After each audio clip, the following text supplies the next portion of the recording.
Hello student, आपका स्वागत है ट्यूशन वाले में। और आज हम पढ़ेंगे क्लास 10th का सेकंड चैप्टर संघवाद।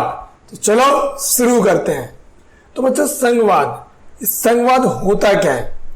इस चैप्टर में हम ये जानने की कोशिश करेंगे कि संघवाद होता क्या है और संघवाद किसी देश को जोड़ने में कैसे मदद करता है। तो आज पूरा चैप्टर संघवाद के ऊपर ही है। तो चलो शुरू करते हैं। अब देखते हैं इसका परिचय। पिछले अध्याय में हमने गौर किया था कि शासन के विभिन्न स्तरों के बीच सत्ता का ऊर्ध्वाधर बंटवारा आधुनिक लोकतंत्रों में सत्ता की साझेदारी का एक आम रूप है। हमें देखो बच्चों कि जो हमें पहले चैप्टर में सीखा था कि जो सत्ता का बंटवारा होता है वो ऊर्ध्वाधर होता है। ऊर्ध्वाधर बंटवारा कैसा होता है? ऐसा होता है ऊर्ध्वाधर बंटवारा जिसमें पहले केंद्र सरकार आती है, फिर कौन सी सरकार आती है, फिर राज्य सरकार, फिर नगर पालिका और इसके साथ पंचायत। सत्ता का ऊर्ध्वाधर वितरण था। अब ये कैसे इसमें मदद करती है, अब ये देखते हैं। इस अध्याय में हम सत्ता के बंटवारे के इसी स्वरूप का पर विचार करेंगे। इसे आमतौर पर संघवाद कहा जाता है। देखो बच्चों, सत्ता का जो ऊर्ध्वाधर वितरण होता है इसी को संघवाद कहते हैं। जब कई स्तरों में सरकारें बढ़ जाती हैं हम इसे क्या कहते हैं? संघवाद। तो बच्चों समझ में आ गया संघवाद किसे कहते हैं? जब सत्ता का ऊर्ध्वाधर बंटवारा होता है उसे हम क्या कहते हैं? संघवाद। इससे एक ही लोकतांत्रिक व्यवस्था के अंदर अलग अलग इलाकों का साथ रहना और चलना संभव हो जाता है। अब संघवाद के फायदे क्या हैं? इसी में एक लोकतांत्रिक व्यवस्था के अंदर सारे इलाके, छोटे बड़े इलाके एक साथ चल सकते हैं, एक साथ काम कर सकते हैं। इससे आसान हो जाता है संघवाद से।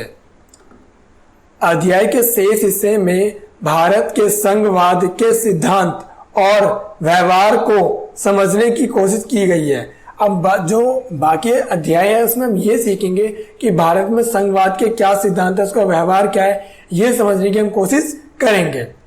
संघीय ढांचे से संबंधित संवैधानिक प्रावधानों पर चर्चा के बाद इस अध्याय में संघवाद को मजबूत करने वाली नीतियों और राजनीतियों का विश्लेषण किया जाएगा। और आगे चैप्टर में हम ये देखेंगे संघवाद को मजबूत करने के लिए कौन कौन सी नीतियां हैं, कौन कौन से राजनीतिक विश्लेषण है। अध्याय के आखिर में हम भारतीय संघवाद के नए और तीसरे स्तर यानी स्थानीय शासन की चर्चा करेंगे। और हम आखिर में क्या करेंगे? भारतीय संघवाद के तीसरे स्तर की स्थानीय शासन की चर्चा करेंगे। तो बच्चों, परिचय में पूरा क्लियर है। यहाँ पर हमें संघवाद की कुछ डेफिनेशन मिली है कि संघवाद किसे कहते हैं। जो सत्ता का ऊर्ध्वाधर वितरण होता है लोकतंत्र के अंदर उसे हम कह सकते हैं संघवाद। चलो आगे देखते हैं। तो अब यहाँ है टॉपिक का नाम है हमारा संघवाद क्या है। अब इस पूरे पॉइंट में हम ये समझेंगे संघवाद क्या है। आइए एक बार फिर पिछले अध्याय में दिए गए बेल्जियम और श्रीलंका के अंतर पर गौर करें। अगर हम पिछले अध्याय में कहानी पढ़ी है बेल्जियम और श्रीलंका की, देखा होगा वहां पर कैसे कैसे शासन किए हैं, कैसे इन्होंने सत्ता का बंटवारा किया है। आपको याद होगा कि बेल्जियम के संविधान में जो प्रमुख बदलाव किए गए उनमें केंद्रीय सरकार की शक्ति में कमी करना भी एक था और यह अधिकार प्रांतीय सरकारों को दिए गए। आपने देखा होगा बेल्जियम में जो सब बदलाव किए गए थे, 4 बदलाव, उसमें आपने देखा था जो केंद्रीय सरकार की जो शक्ति है वो छीनकर किसको दे दी गई थी? प्रांतीय सरकार को। अब प्रांतीय सरकार किसे कहते हैं? जो राज्य सरकारें होते हैं हम उसी को प्रांतीय सरकार कहते हैं। बेल्जियम में सब उससे पहले से भी प्रांतीय सरकारें थी, तब भी उनकी अपनी भूमिका थी, अपने अधिकार थे। देखो बेल्जियम में पहले प्रांतीय सरकारें रही हैं। अब देखो उसमें क्या है, पर यह अधिकार उनको केंद्र द्वारा दिए गए थे और इन्हें केंद्र सरकार वापस भी ले सकती थी। अब वहां प्रांतीय सरकार पहले भी थी मगर उस जो शक्तियां दी गई थी वो केंद्र सरकार द्वारा दी गई थी और वो तो छीन सकती थी दोबारा। अब क्या हुआ आगे देखते हैं। सन 1993 में कुछ बदलाव हुए और प्रांतीय सरकारों को कुछ संवैधानिक अधिकार दिए गए। अब 1993 में कुछ बदलाव होते हैं और जिसमें संवैधानिक अधिकार दिए गए, जिसमें प्रांतीय सरकारों को ज्यादा शक्ति दी गई। इन अधिकारों के लिए प्रांतीय सरकारें अब केंद्र पर निर्भर नहीं रही। अब इन अधिकारों के लिए वो केंद्र पर निर्भर नहीं रही। देखो बेल्जियम पहले क्या था कि जो पहले मिली थी प्रांतीय सरकार को, मगर वो केंद्र द्वारा मिली गई थी। मगर 1993 में संविधान में एक अधिकार दिया गया, केंद्र द्वारा नहीं दिया गया था। ये संविधान में बदलाव करके दिया गया था कि जो शक्ति प्रांत को दी जाए जो केंद्र द्वारा नहीं छीनी जा सके। इस प्रकार बेल्जियम ने एकात्मक शासन की जगह संघीय शासन प्रणाली अपना ली। अब ये बेल्जियम में क्या हो गया, एकात्मक शासन प्रणाली से क्या हो गया, संघीय शासन प्रणाली। अब बच्चों पेपर में क्वेश्चन आ जाता है संघीय शासन प्रणाली क्या होती है। तो संघीय शासन प्रणाली वह प्रणाली होती है जिसमें सत्ता की साझेदारी होती है दो स्तरों पर, एक केंद्र सरकार में और एक राज्य सरकार में, जहां पर राज्य सरकार अपने अधिकार क्षेत्र में काम करती है और केंद्र सरकार अपने अधिकार क्षेत्र में काम करती है। श्रीलंका में व्यवहारिक रूप से अभी भी एकात्मक शासन व्यवस्था है जिसमें केंद्रीय सरकार के पास ये सारे अधिकार हैं। अब देखो, अब बात करें श्रीलंका में, तो श्रीलंका में एकात्मक शासन प्रणाली है। एकात्मक का मतलब क्या होता है, यहाँ पर सारी शक्ति केंद्र सरकार के पास है और ये अपनी मर्जी से जो मर्जी कर सकती है देश के ऊपर। यहाँ राज्य सरकार को बहुत कम शक्ति दी गई है। श्रीलंका के तमिल नेता चाहते थे कि देश में सच्चे अर्थों में संघीय शासन व्यवस्था कायम हो, मगर वहां के जो श्रीलंका के जितने भी तमिल नेता थे वो चाहते थे कि जो संघीय शासन व्यवस्था ढंग से कायम हो हमारे श्रीलंका में, जिससे किसी भी समाज किसी समूह को उसके साथ भेदभाव ना किया जा सके। देखो बच्चों, यहाँ प्रॉब्लम यह क्या थी कि श्रीलंका में बहुत सारे कास्ट थे, बहुत सारे समूह थे, तो वो चाहते थे अगर संघीय शासन व्यवस्था होगी तो लोगों को यहाँ पर भागीदारी होगी, ये लोग आराम से रह सकेंगे, राज्य सरकार के अंदर अच्छी तरह से काम कर सकेंगे। मगर देखो बेल्जियम ने तो दिया, मगर श्रीलंका ने ऐसा कुछ नहीं किया। श्रीलंका ने ज्यादा से ज्यादा शक्ति किसके पास रखी, केंद्र सरकार के पास, कि वो जब मर्जी चाहे जो मर्जी कर सके, राज्य सरकार को कुछ कह ही नहीं सके।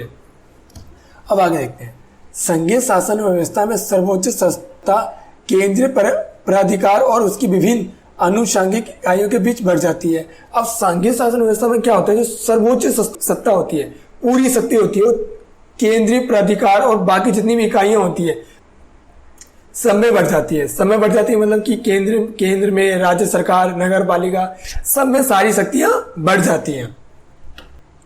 इसमें एक सरकार पूरे देश के लिए होती है और जिसके जिम्मे राष्ट्रीय महत्व के विषय होते हैं। अब इसमें क्या होती है, एक होती है पूरे देश के लिए सरकार, जिसे हम कहते हैं केंद्र सरकार। ये देखती है राष्ट्र के महत्व के विषय, बल्कि राष्ट्र को देखती है। जितने भी राष्ट्र के काम होंगे सारे कौन देखेगी, केंद्र सरकार। राज्य या प्रांतों के स्तर की सरकारें होती हैं जो शासन के दिनी कामकाज को देखती है। अब जो दिन रोज के काम जो देखती है वो देखती है राज्य सरकार। हर राज्य सरकार अपने अपने राज्य में रोज के काम देखती है और जो केंद्र सरकार होती है पूरे राष्ट्र के काम देखती है। सत्ता के इन दोनों स्तर की सरकारें अपने अपने स्तर पर स्वतंत्र होकर अपना काम करती हैं। अब इसमें एक चीज अच्छी क्या होती है, संघीय प्रणाली में क्या होती है कि जो केंद्र सरकार है वो अपने अधिकार क्षेत्र में काम करती है और जो राज्य सरकार है वो अपने अधिकार क्षेत्र में होती है। दोनों स्वतंत्र होते हैं अपने फैसले लेने के लिए, दोनों आजाद है अपने फैसले लेने के लिए। केंद्र सरकार अपने फैसले ले सकती है और जितनी भी राज्य सरकार है वो अपने फैसले ले सकती है। इस अर्थ में संघीय शासन व्यवस्था एकात्मक शासन व्यवस्था में ठीक उलट है। और यहाँ पे बात करें जो संघीय शासन व्यवस्था है वो एकात्मक शासन व्यवस्था दोनों उल्टी है। संघीय शासन व्यवस्था कहती है कि सारी शक्तियां कई स्तरों में बांट दो। एकात्मक शासन व्यवस्था क्या कहती है कि सारी शक्ति एक ही जगह पर होनी चाहिए। एकात्मक व्यवस्था में शासन का एक ही स्तर होता है और इसमें एक ही स्तर होता है और बाकी इकाइयां उसके अधीन होकर काम करती है और बाकी इकाइयां उनके अधीन होकर क्या करती है, काम करती है। इसमें केंद्रीय सरकार प्रांतीय या स्थानीय सरकारों को आदेश दे सकती है। अब यह जो केंद्र सरकार है प्रांतीय और स्थानीय सरकार को क्या दे सकती है, आदेश दे सकती है। उनकी बात मानने में उनको बात माननी ही पड़ेगी। पर संघीय व्यवस्था में केंद्रीय सरकार राज्य सरकारों को कुछ खास करने का आदेश नहीं दे सकती, मगर जो संघीय व्यवस्था में होती है जो केंद्र सरकार वो राज्य सरकारों को कुछ खास करने का आदेश नहीं दे सकती। तो बच्चों आपके लिए क्वेश्चन है यहाँ पर कि आपको बताना है एकात्मक शासन और संघीय शासन व्यवस्था में दोनों में क्या अंतर है।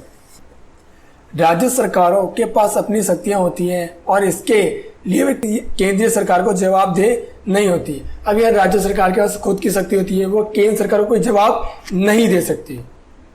ये दोनों ही सरकारें अपने अपने स्तर पर लोगों को जवाबदेह होती है और ये दोनों ही सरकारें अपने अपने स्तर पर लोगों को जवाबदेह होती है। केंद्र सरकार राष्ट्र के महत्व में जितने मामलों की उस पर जवाब देगी और राज्य सरकार राज्य के मामलों में जवाब देगी जनता को।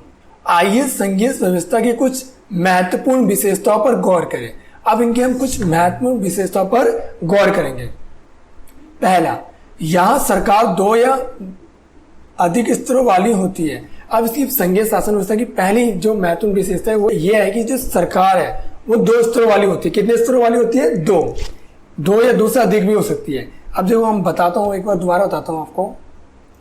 जैसे कि हमने देखा था उद्वादा वितरण, जहां पर देखा था हमने, एक था केंद्र सरकार, राज्य सरकार, ये तो हो गए 2, मगर इससे ज्यादा हो गया तो नगर पालिका भी आ जाती है कहीं कहीं। और आपने बेल्जियम में देखा था एक सामुदायिक की भी सरकार थी।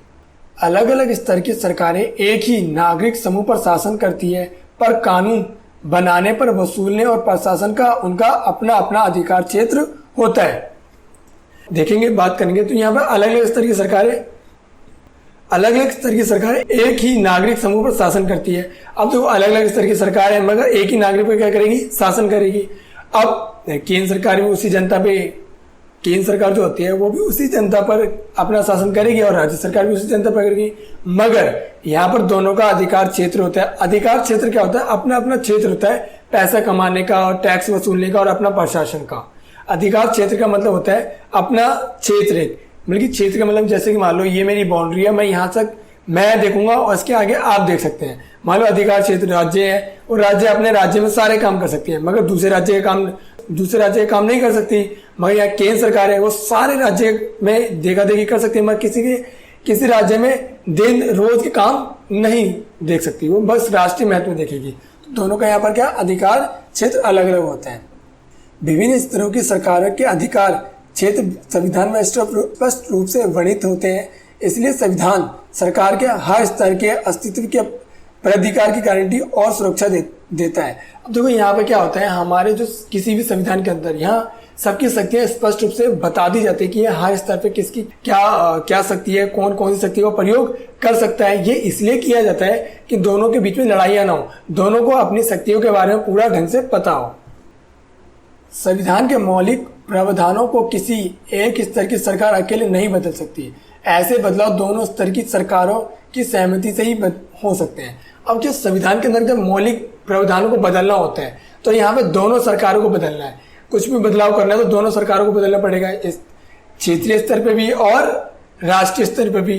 केंद्र सरकार को भी बदलना पड़ेगा और राज्य सरकार को भी बदलना पड़ेगा। अदालतों को संविधान और विभिन्न स्तर की सरकारों के अधिकारों की व्याख्या करने का अधिकार है। अब विभिन्न स्तर की सरकारों के बीच अधिकारों के विवाद की स्थिति में सर्वोच्च न्यायालय निर्णायक की भूमिका में निभाता है। अब क्या होता है, मान लो राज्य सरकार और केंद्र सरकार, इनके बीच में किसी भी अधिकार को लेकर लड़ाई होती है तो यहाँ पे जो ये दोनों कहाँ जा सकते हैं? सर्वोच्च न्यायालय में। यहाँ जाकर जो सर्वोच्च न्यायालय यहाँ पे एक निर्णायक भूमिका निभा सकता है और दोनों को बता सकता है कि इनका अधिकार क्षेत्र क्या है और इनका अधिकार क्षेत्र कहाँ पर है। दोनों को बता सकता है कि उनका अधिकार क्षेत्र कितना है।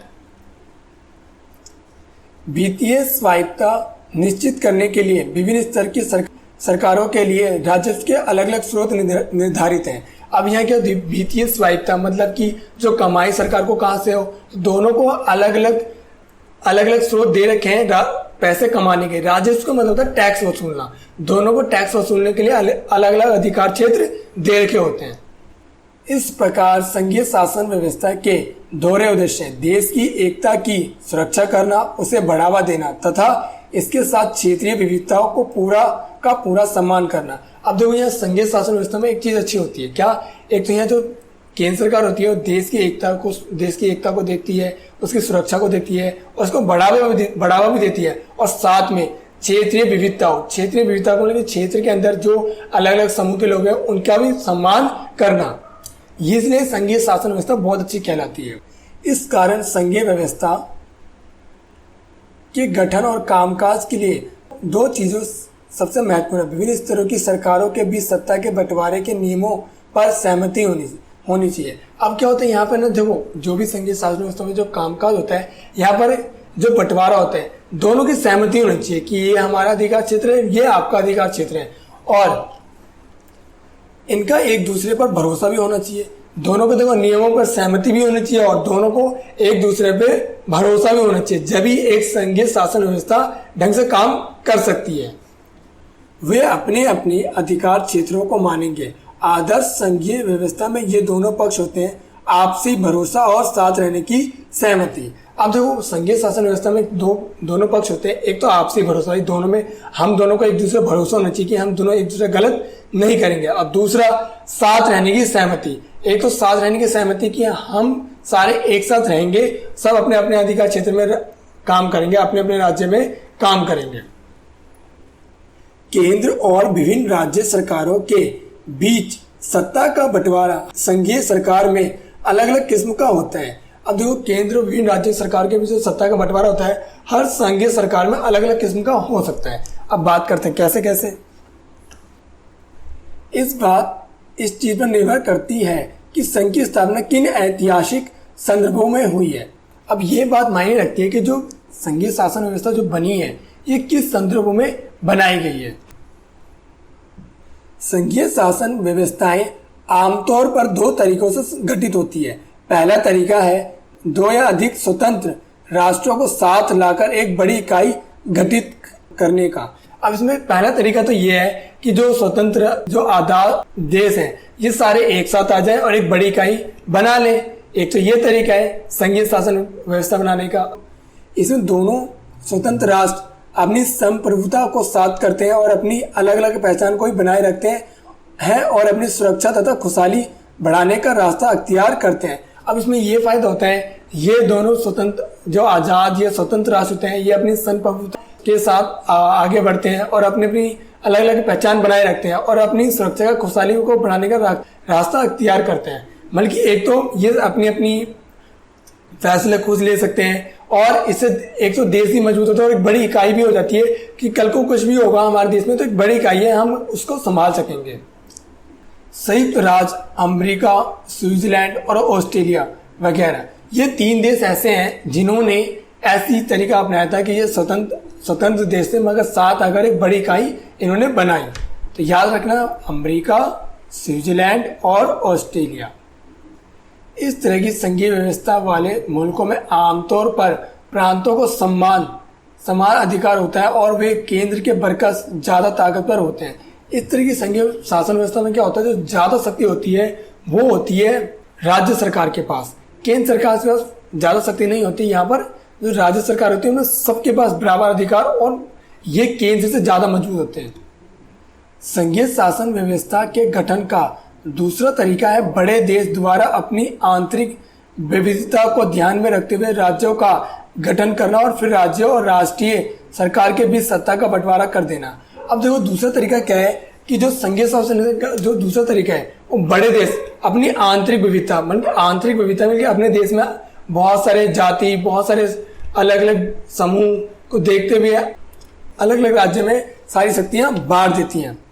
राज्य और राष्ट्रीय सरकार के बीच सत्ता का बंटवारा कर देती है अपनी विविधता को देखकर। जैसे ये कहाँ पर है, भारत में हुआ है, बेल्जियम में हुआ है, स्पेन में हुआ है।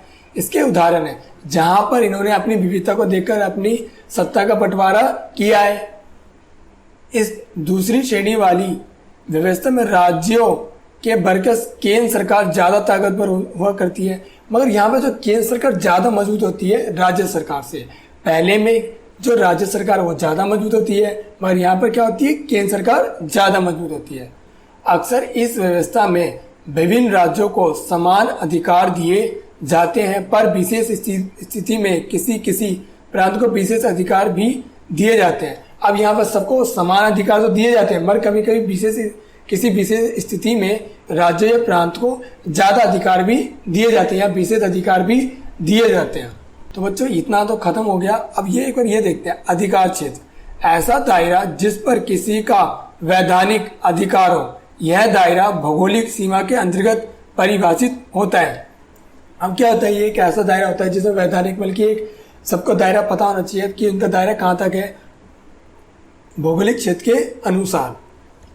इसके अंतर्गत कुछ विषयों को भी रखा जा सकता है और इनके कुछ कुछ विषय भी हो सकते हैं। तो बच्चों अगला टॉपिक पढ़ेंगे हम भारत में संघीय व्यवस्था। तो आशा करता हूँ बच्चों आपको पूरी तरह से समझ में आया होगा ये वीडियो लेक्चर।